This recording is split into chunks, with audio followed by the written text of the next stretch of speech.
بسم الله الرحمن الرحيم. الحمد لله نحمده ونستعينه ونستغفره ونؤمن به ونتوكل عليه ونعوذ بالله من شرور أنفسنا ومن سيئات أعمالنا.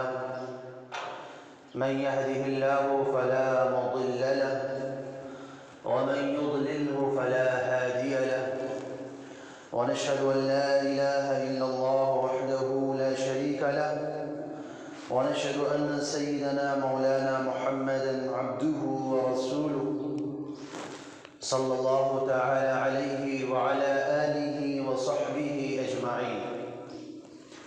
أما بعد، فأعوذ بالله من الشيطان الرجيم. بسم الله الرحمن الرحيم. يا أيها الذين آمنوا بالله ورسوله والكتاب الذي نزل على رسوله والكتاب الذي أنزل من قبل، ومن يكفر بالله وملائكته وكتبه ورسله واليوم الآخر فقد ضل ضلالا بعيدا. فقال النبي صلى الله عليه وسلم: جددوا إيمانكم، أو كما قال عليه الصلاة والسلام. صدق الله مولانا العظيم وصدق رسوله النبي الكريم، ونحن على ذلك لمن الشاهدين والشاكرين، والحمد لله رب العالمين. اللهم صل على سيدنا محمد وعلى آل سيدنا محمد وبارك وسلم. اللهم صل على سيدنا محمد وعلى آل سيدنا محمد وبارك وسلم. اللهم صل على سيدنا محمد وعلى آل سيدنا محمد وبارك وسلم. لائق صدر احترام بزرگوں، عزیز ساتھیوں اور دوستوں، قرآن کریم کی جو آیت میں نے آپ حضرات کے سامنے تلاوت کیا ہے، اللہ تبارک و تعالیٰ نے اس آیت کے اندر مسلمانوں سے ایک عجیب مطالبہ فرمایا ہے، اور یہ قرآن کریم کی سب سے عجیب آیت ہے۔ وہ اس لیے کہ اللہ تعالیٰ فرما رہے ہیں: یا ایھا الذین آمنو، اے وہ لوگ جو ایمان لائے ہو، یعنی خطاب اہل ایمان سے ہے۔ اللہ تعالیٰ مسلمانوں کو مخاطب کر رہے ہیں، یہ نہیں فرمایا یا ایھا الذین کفروا، اے کافروں، یا یہ فرمایا یا ایھا الذین نافقوا، اے منافقوں، یا یہ فرمائے یا ایھا الذین اشرکوا، اے مشرکوں، یا یہ فرمائے یا ایھا الذین ہادوا، اے یہودیوں، اے عیسائیوں، اے مجوسیوں۔ دنیا کی کسی بھی قوم کو اللہ نے خطاب نہیں کیا، خطاب بھی کیا تو کس سے؟ مسلمانوں سے کیا، اور فرمایا یا ایھا الذین آمنوا، اور مطالبہ بھی دیکھیے، مطالبہ ہے ایمان والوں سے، اور مطالبہ اس بات کا ہے آمنوا باللہ ورسولہ، ایمان لاؤ تم اللہ پر، اس کے رسول پر۔ اب انسان حیران ہوتا ہے، سوچتا ہے یہ کیا مطلب ہوا؟ ایمان والا تو پہلے ہی سے ایمان والا ہے، جس انسان سے خطاب کیا جا رہا ہے وہ پہلے سے ہی مسلمان ہے۔ اب مسلمان کو کہا جا رہا ہے کہ تو مسلمان بن جا، مومن سے کہا جا رہا ہے کہ تو ایمان لے کر آ۔ تو مفسرین فرماتے ہیں اس آیت کا مطلب یہ ہے کہ ایمان لاؤ، مطلب یہ ہے کہ تقوی اختیار کرو، اللہ کا خوف، اللہ کا استحضار اور اس کی عظمت کو اپنے دل میں اتارو۔ اور بعض مفسرین یہ بھی فرماتے ہیں کہ اس کا مطلب یہ ہے کہ تم زبان سے تو ایمان لا چکے ہو، دل سے بھی اس کا اقرار کرو۔ صرف زبان سے کلمہ پڑھ لینے سے انسان کے لیے کافی نہیں ہو جاتا، صرف زبان سے لا الہ الا اللہ کا اقرار کر لینے سے کام ختم نہیں ہو جاتا، یہاں سے کام شروع ہوتا ہے۔ جب انسان اس بات کا اقرار کر لیتا ہے اس وقت سے انسان اسلام کے حدود میں آ جاتا ہے۔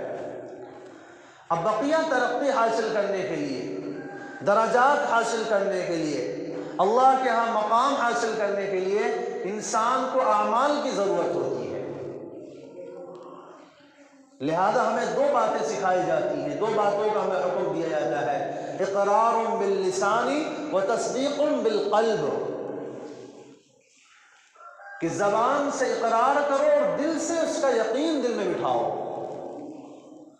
دل کے اندر اس بات کو اتارو کہ اللہ ایک ہے۔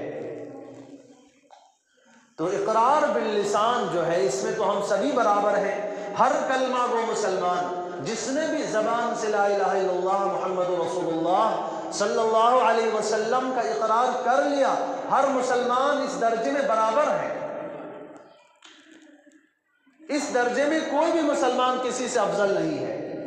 اقرار باللسان میں ہر مسلمان زبان سے اقرار کرتا ہے، لیکن تصدیق بالقلب جو ہوتا ہے، یعنی دل سے یقین کرنا، اس میں انسانوں کے درجات مختلف ہوا کرتے ہیں۔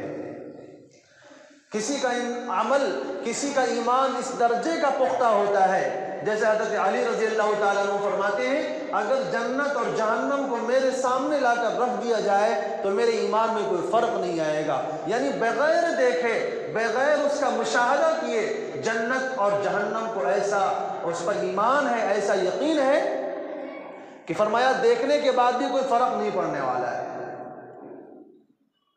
تو کسی کا اس درجے کا ایمان ہوتا ہے۔ تو عرض یہ کر رہا تھا کہ تصدیق بالقلب جو ہوتا ہے، دل سے یقین کرنا، اس میں انسانوں کے درجات مختلف ہوتے ہیں اور اسی یقین کی بنیاد پر انسان کے اعمال مرتب ہوتے ہیں۔ جس انسان کا یقین جس درجہ بلند ہوگا اس سے اتنے ہی اچھے اعمال صادر ہوتے ہیں۔ گویا کہ آپ جس انسان کو دیکھ لیں کہ انسان شریعت کا پابند ہے، یہ گناہوں سے اپنے آپ کو بچاتا ہے، یہ اللہ کے احکامات کی پیروی کرتا ہے، پابندی کرتا ہے، تو آپ یقین کر لیں کہ وہ پکا مسلمان ہے۔ تو یہ دو باتیں میں نے بتایا کہ دو چیزیں ہوتی ہیں، ایک ہوتا ہے اقرار باللسان اور دوسرا ہوتا ہے تصدیق بالقلب، دل سے یقین کر لینا، صرف زبان سے کہہ لینا، صرف قول سے اقرار کر لینا اور عمل کچھ ہو، کردار کچھ ہو، اس کا اعتبار نہیں ہوتا ہے۔ اصل چیز یہ ہے کہ انسان کا قول اور عمل دونوں ایک جیسے ہوں۔ اللہ تعالیٰ فرماتے بھی ہیں، یا ایھا الذین آمنوا لم تقولون ما لا تفعلون، اے ایمان والو ایسی باتیں کیوں کہتے ہو جو تم کرتے نہیں ہو۔ کبر مقتا عند اللہ ان تقولوا ما لا تفعلون، اللہ کے نظر میں بڑے ہی غصے کی بات ہے، ناراضگی کی بات ہے، ناپسندیدگی کی بات ہے کہ تمہارے قول میں، تمہارے عمل میں تضاد ہو۔ تم زبان سے تو اقرار کرتے ہو ایمان کا، کردار تمہارا کافروں والا ہو، تم زبان سے اقرار کرتے ہو اپنے مسلمان ہونے کا، اور تمہارا ظاہر اور تمہارا کردار جو ہے غیروں کے جیسا ہو، تو اس کا مطلب یہ ہے کہ ابھی تمہارا ایمان کامل نہیں ہے۔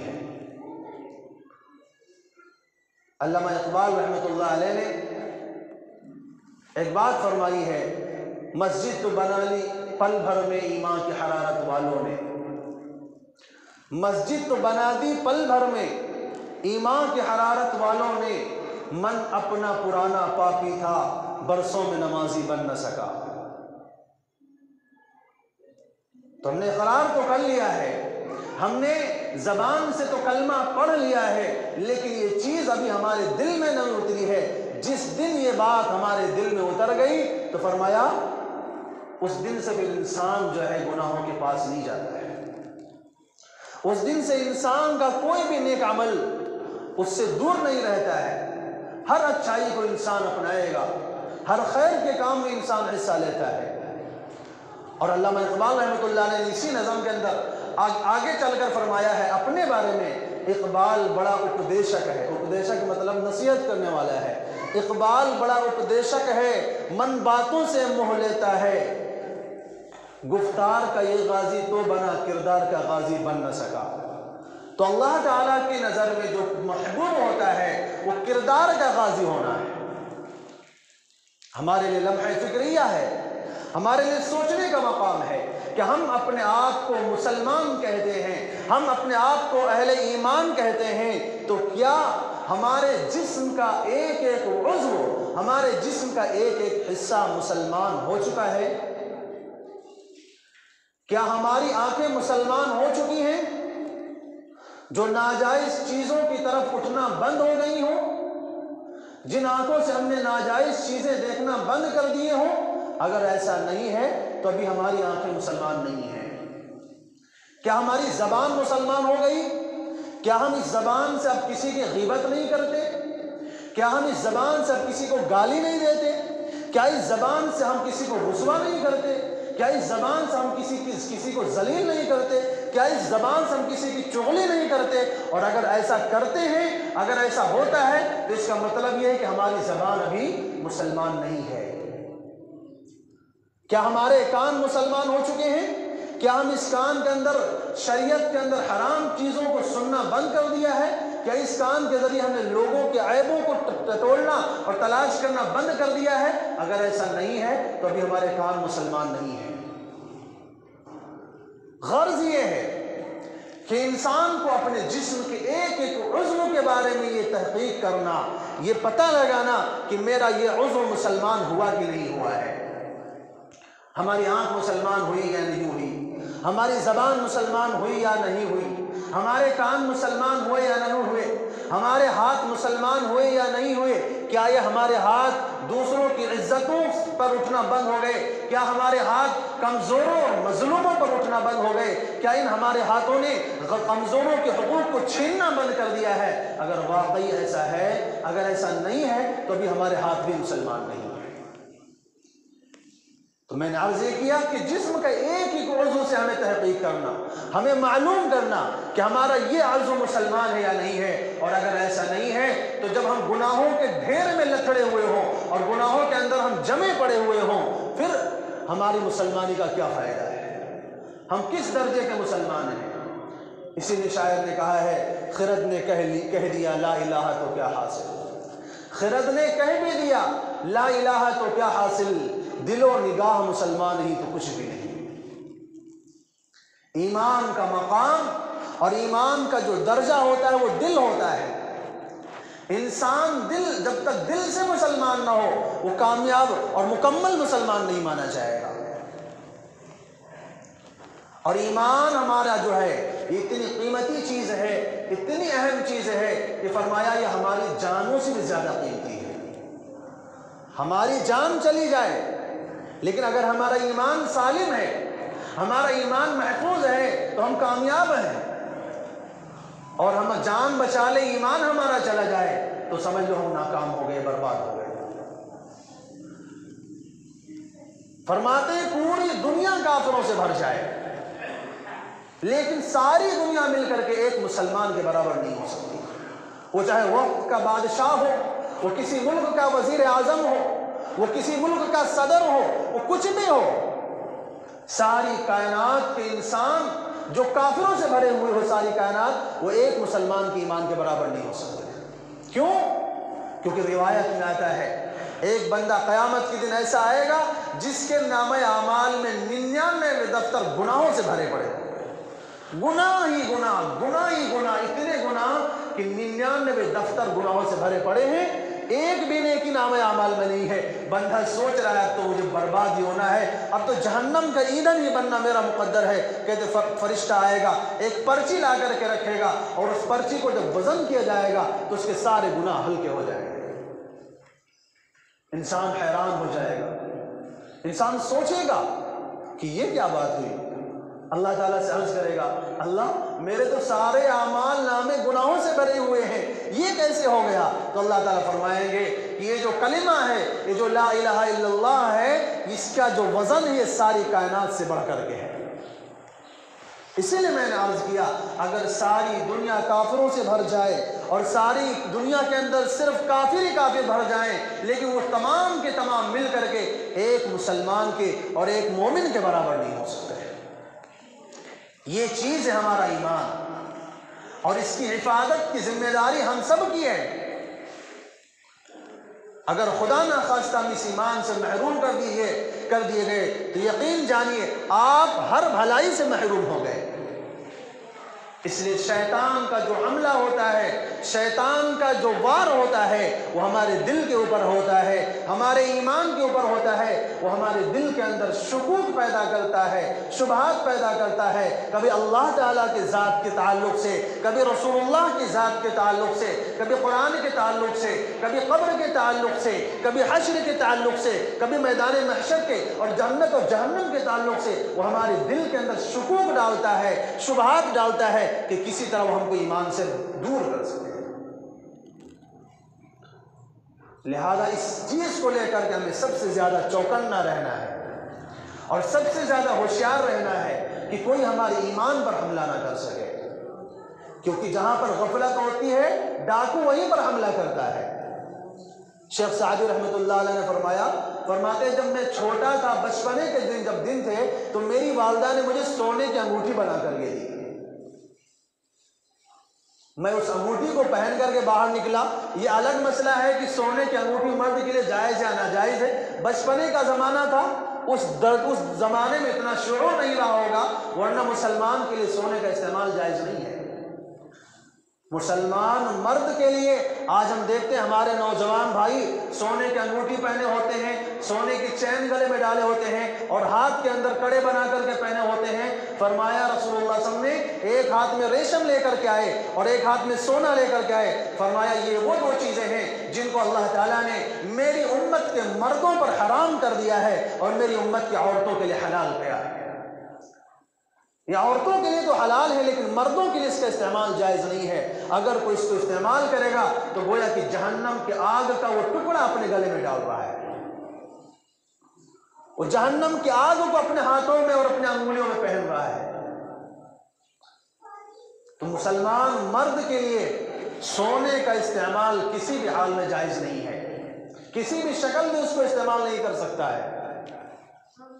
اور ہم بھی تھے ٹھہرے ایسے مسلمان، اگر کوئی ایسا پہن کے آ گیا تو بڑی للچائی نظروں سے اس کو دیکھتے ہیں، دیکھو اس نے تو سونے کا جو ہے چین، دیکھو کتنے 100 گرام کا سونا اس نے گلے میں ڈالا ہوا ہے۔ اس کو پتہ نہیں ہے کہ اتنا وزن جہنم کے آگ کو اپنے گلے میں لپیٹا ہوا ہے۔ بہرحال بات کہیں سے کہیں چلی جائے گی۔ عرض یہ کرنا تھا کہ شیخ سعدی رحمۃ اللہ فرماتے ہیں وہ سونے کی انگوٹھی میں پہن کے نکلتا ہوں اور میں بعض گلی میں جاتا ہوں، ایک ٹھگ مجھے مل جاتا ہے، اس کے ہاتھ میں گڑ کی ایک ڈلی ہوتی ہے، وہ ٹھگ اس میں سے تھوڑا سا گڑ مجھے نکال کر کے دیتا ہے کہ کھا کے دیکھو اس کو۔ تو مجھے بڑا مزہ آیا، ذائقہ دار لگا۔ اس نے کہا ذرا اپنی انگوٹھی کو چاٹو، تو انگوٹھی میں کوئی لذت نہیں۔ اس نے کہا اس انگوٹھی کا کیا فائدہ، لو تم یہ گڑ لے لو اور مجھے یہ انگوٹھی دے دو۔ حضرت فرماتے ہیں میں بچہ تھا، مجھے کیا پتا کس انگوٹھی کی کیا قیمت ہے، میں نے گڑ کے بدلے انگوٹھی لے لی، انگوٹھی اس کے حوالے کر دی۔ تو فرمایا یہی حال ہمارے ایمان کا ہے۔ ایسا نہ ہو کہ ہم گڑ چکھنے کے بعد لالچ میں آ کر کے اپنے سونے جیسا ایمان کسی کے حوالے کر دیں۔ اور ایمان جو ہوتا ہے وہ غیب کا ہوتا ہے، غیر دیکھی چیزوں کا ہوتا ہے۔ دیکھنے کے بعد ایمان کا اعتبار نہیں ہوتا، ورنہ دیکھنے کے بعد تو ہر کافر مسلمان ہونا چاہے گا۔ قرآن کہتا ہے ربما یود الذین کفروا لو کانوا مسلمین، ہر کافر کی یہ تمنا ہوگی کہ کاش میں مسلمان ہو جاتا۔ لیکن مشاہدہ اور غیب میں فرق کیا ہے، یہ چیز آپ کی نظروں کے سامنے ہے۔ میں آپ سے یہ پوچھتا ہوں کہ آپ کا اس پر ایمان ہے، اور آپ کہتے ہیں ہاں مجھے میرا اس پر ایمان ہے، یہ غلط ہے۔ یہ ایمان نہیں کہتے، اس کو مشاہدہ کہتے ہیں۔ ایمان نام ہے اس چیز کا جو آپ کی نظروں کے سامنے نہیں ہے۔ مثال کے طور پر یہاں پر پیچھے کچھ رکھا ہوا ہے، میں آپ سے کوئی بتاتا ہوں کہ یہاں پر فلاں چیز رکھی ہے، اگر آپ اس پر یقین کرتے ہیں تو اس کو ایمان کہتے ہیں۔ ہم نے نہ جنت کو دیکھا ہے، نہ جہنم کو نہ دیکھا ہے، نہ اللہ کو دیکھا ہے، نہ فرشتوں کو دیکھا ہے، نہ آخرت کو دیکھا ہے، اور نہ قبر کے بعد پیش آنے والے حالات کو دیکھا ہے، لیکن ہمارے آقا حضرت محمد مصطفیٰ صلی اللہ علیہ وسلم نے ان چیزوں کے بارے میں ہمیں خبر دی ہے اور ہم ان کو مانتے ہیں، اسی بات کا نام ایمان ہے۔